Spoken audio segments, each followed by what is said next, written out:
In the last decade and a half, it's become infinitely easier to obtain exactly what you're looking for by way of a couple of keystrokes. The internet has made it all too simple to use a computer to change reality. An abundance of information is merely a search engine away, to the point where it's hard to imagine life any different.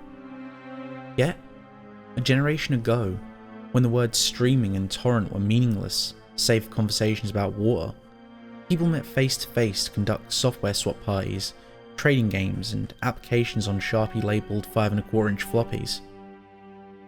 Of course, most of the time, the meets were a way for frugal, community-minded individuals to trade popular games, like King's Quest and Maniac Mansion amongst themselves. However, a few early programming talents designed their own computer games to share amongst their circle of acquaintances, who in turn would pass it on, until, if fun and well designed enough, an independently developed game had its place in the collection of aficionados across the country. Think of it as the 80s equivalent of a viral video. Pale Luna, on the other hand, was never circulated outside of the San Francisco Bay Area. All known copies have been long disposed of. All computers that have ever run the game now detritus, buried under layers of filth and polystyrene. This fact is attributed to a number of rather abstruse design choices made by its programmer. Pale Luna was a text adventure in the vein of Zork and the Lurking Horror, at a time when said genre was swiftly going out of fashion. Upon booting the program, the player was presented with a screen almost completely blank, except for a text. You're in a dark room. Moonlight shines through the window. There is gold in the corner, along with a shovel and rope. There is a door to the east. Command? So began the game, that one writer for a long out-of-print fanzine decried as enigmatic, nonsensical, and completely unplayable, as the only commands that the game would accept were pick up gold, pick up shovel, pick up rope, open door, and go east. The player was soon presented with the following: reap your reward. Pale Luna smiles at you. You are in a forest.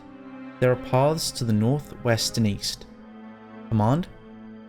What quickly infuriated the few who've played this game was the confusing and buggy nature of the second screen onward.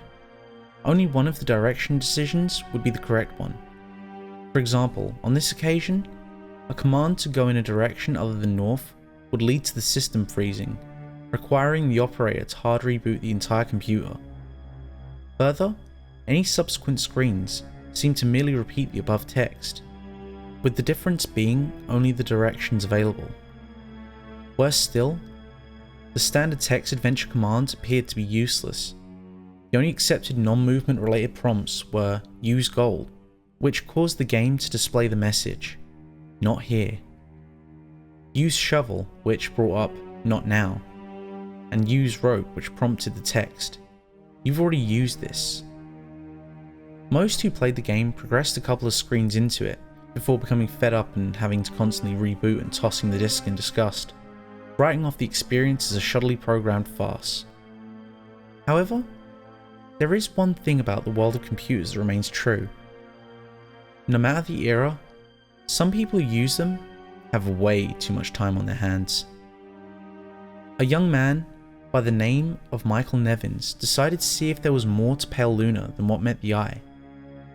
5 hours and 33 screens worth of trial and error and unplugged computer cords later, he finally managed to make the game display different text.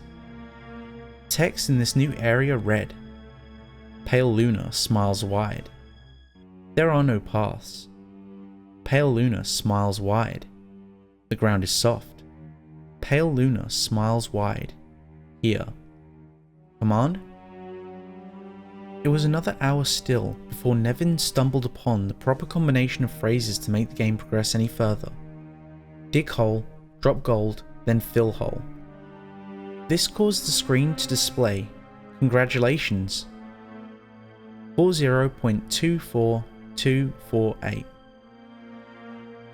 -121.4434, upon which the game ceased to accept commands, requiring the user to reboot one last time.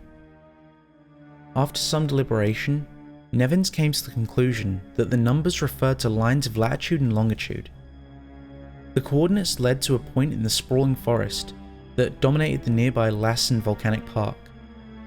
As he possessed much more free time than sense, Nevins vowed to see Pale Luna through to its ending.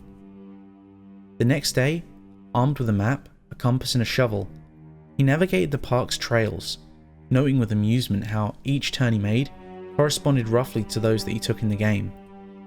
Though he initially regretted bringing the compass and digging tool on a mere hunch, the path's similarity all but confirmed his suspicions that the journey would end him face to face with an eccentric's buried treasure. Out of breath after a tricky struggle to the coordinates, he was pleasantly surprised by a literal stumble on a patch of uneven dirt. Shoveling as excitedly as he was, it would be an understatement to say that he was taken aback when his heavy strokes unearthed the badly decomposing head of a blonde-haired little girl. Nevins promptly reported the situation to the authorities. The girl was identified as Karen Paulson, 11, reported as missing to the San Diego Police Department a year and a half prior. Efforts were made to track down the programmer of Pale Luna, but the nearly anonymous legal grey area in which the software swapping community operated inescapably led to many dead ends. Collectors have been known to offer upwards of 6 figures for an authentic copy of the game. The rest of Karen's body was never found. Hey, quickly before you go, I wanted to announce that we've just reached 1,000 subscribers. So, what I'm going to be doing is, this Sunday coming up, I'm going to be doing a 1,000 subscriber Q&A and live narration stream, which means for the first time ever, I'm going to be trying these live. So expect a lot of mess ups. So that'll be happening 9 PM GMT. So, there's going to be a link in the card above, and that should show you where the live stream will be hosted.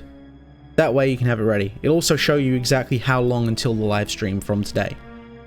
But regardless, thank you all for subscribing, and I look forward to seeing you on Sunday. Take care. Thank you for listening to the end. If you enjoyed today's video, don't forget to click that like button, and if you haven't already, make sure to subscribe and tap the bell icon to make sure you never miss a story.